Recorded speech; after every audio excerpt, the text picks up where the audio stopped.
Exactly. Do you know how to do stuff like that, man? Do you install curtains? Install? Yeah. I can have a crack. I mean, better than this. Good, that was my handiworks as well. Cool, right, okay, so we've got to the final act, everyone, just one more act. I know. Yeah, the final act actually got engaged in crowd work just in the last set, so don't worry, Michaela, I won't take that off your time. Okay, you were so excited, you were like, me. Okay, but yeah, ladies and gentlemen, you ready for your final act? Yeah!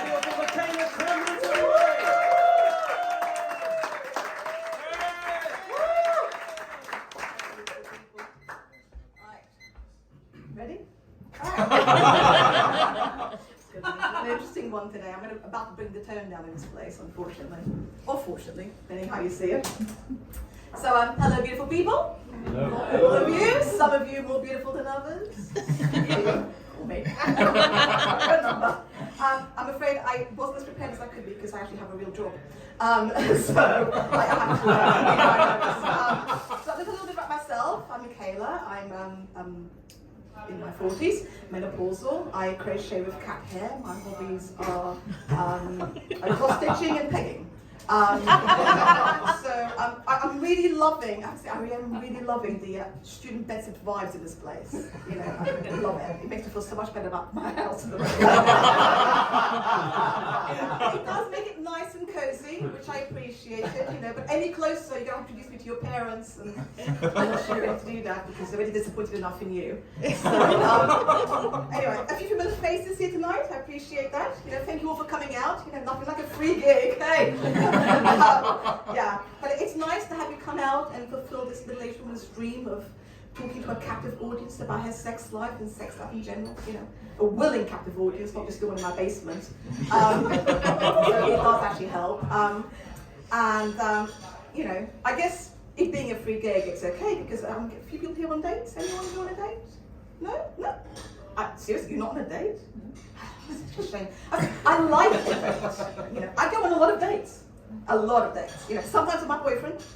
Quite often with my boyfriend. And I do say boyfriend, but actually should call him my husband. Like a lot of people seem to say. Everyone's getting married now, right? Everyone engaged got married over lockdown. So my husband, it's quite weird to call him husband now. People say, you know, things don't change after you get married. That's actually not true, I found. Our sex life has changed, for one. It's very strange sleeping with someone's husband that's actually my own. But it's okay. My husband, he's a total dilf. You know, very cool. I mean, seriously, man has taste. But a total dilf, and yeah, spank me daddy. Yeah, anytime. So we got married a few months ago. Anyway, it is actually his first marriage. Lucky sort, chose right first sight. It is my third. Yeah. What can I say? People like to marry me, and I like wedding cake. And I've been saying this, but you know, I was just like, oh yeah, people want to marry me. Clearly, they don't like staying married to me. Thinking my third, so I'm really on the lookout for my fourth. So feel free to put your name down later on down there, just in case, because you never know how it might actually work out. So yeah, looking out for number 4. Sorry, sweetheart. You know, couple of heads. But I am a big fan of firsts. You know, because you remember your first, right? You know, remember your first kiss, your first pint, your first gangbang. You know, you remember that stuff. You know, it's memories. What can I say? Yeah, so my husband and I have a lot of firsts, and as I'm getting older, I'm finding it's more difficult to get firsts because after a little while you're going to run out of them. My husband and I, we have an open relationship. Now, I say open because it's currently closed for maintenance. The reason being, he didn't actually like my boyfriend. In fairness, I wasn't very keen on his boyfriend either. I mean, a lovely guy, you know, young and perky and all the good things. Apparently excellent giving head. But it turns out he used to put a toilet roll the wrong way around, and I just don't deal with that shit. I mean, seriously, there's limits. There's principles. People can be a little bit weird when I think about open relationships. You know, it's either like, your face says it all. It's like the horror. Someone shacks her more than once. Or they're like really interested and want all the details. Yeah. Turns out my mother falls into the second category. It's kind of awkward to live around their house, a little bit awkward. I don't really want to talk about my now husband and the fact that when I come home from dates, he wants all the details. I don't want to talk about my mother with that. The other thing that, in typical middle-aged fashion, is that we kind of pushing the boundaries, my husband and I, so we're into swinging. Yeah. I don't know why you're looking so serious, because I recognize some faces here, or at least a couple of some heads. You know, I've seen you before. You know, I've seen you before. And so people go like, who? Or, oh, tell me more. So it's a little bit weird. Anyway, going back to this idea of firsts, we recently went to our first sex party. Right? Very strange, actually, because we were invited by a friend of a friend. Top tip, never fuck your friends, it gets a bit weird after that. A friend of a friend's okay. So we went to our first sex party.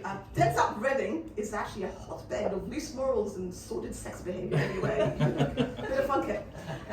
This sex party, I was like, and sex parties are weird. It's all like cheese and wine and waggable surfaces, you know. It's very weird. But I bet you that Boris he would definitely remember that kind of party.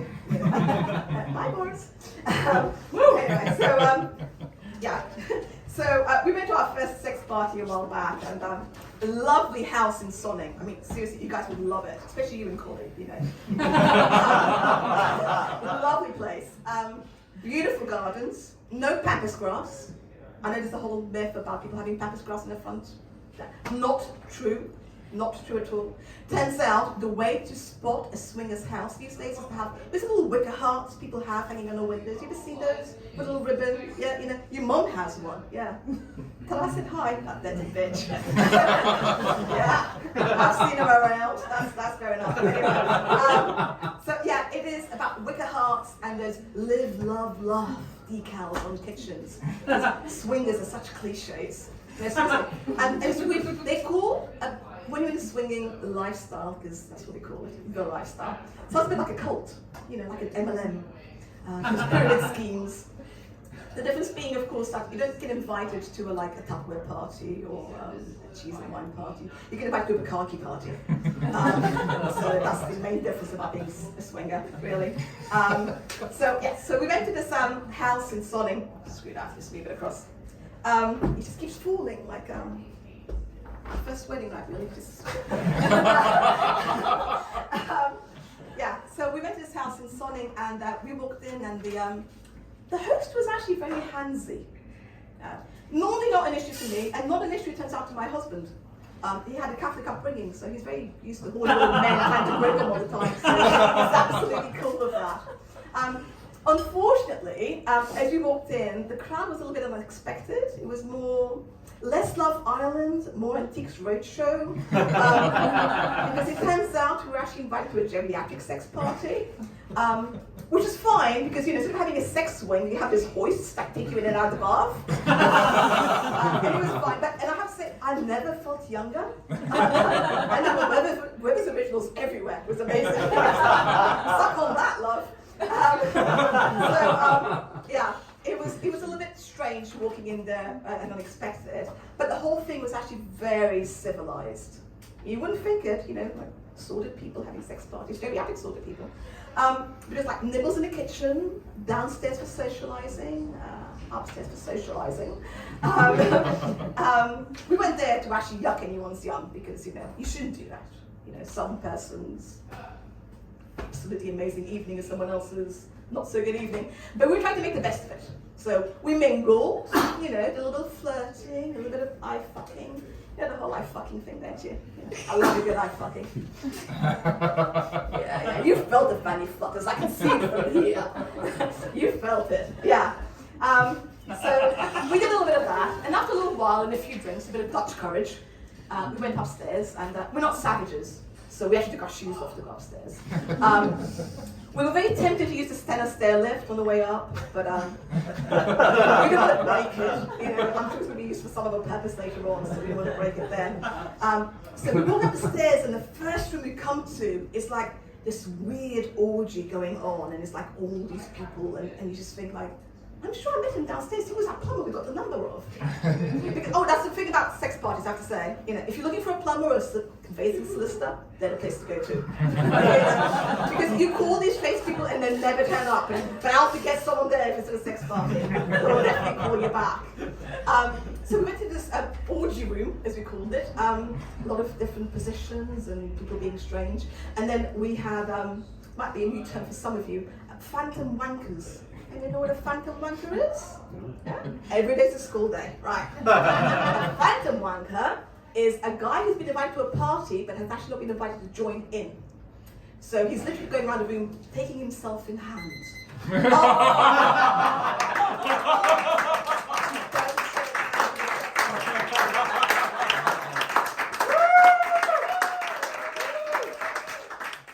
more time for Michaela Clements, everybody! Wow! Wow, okay, that is the end of the show.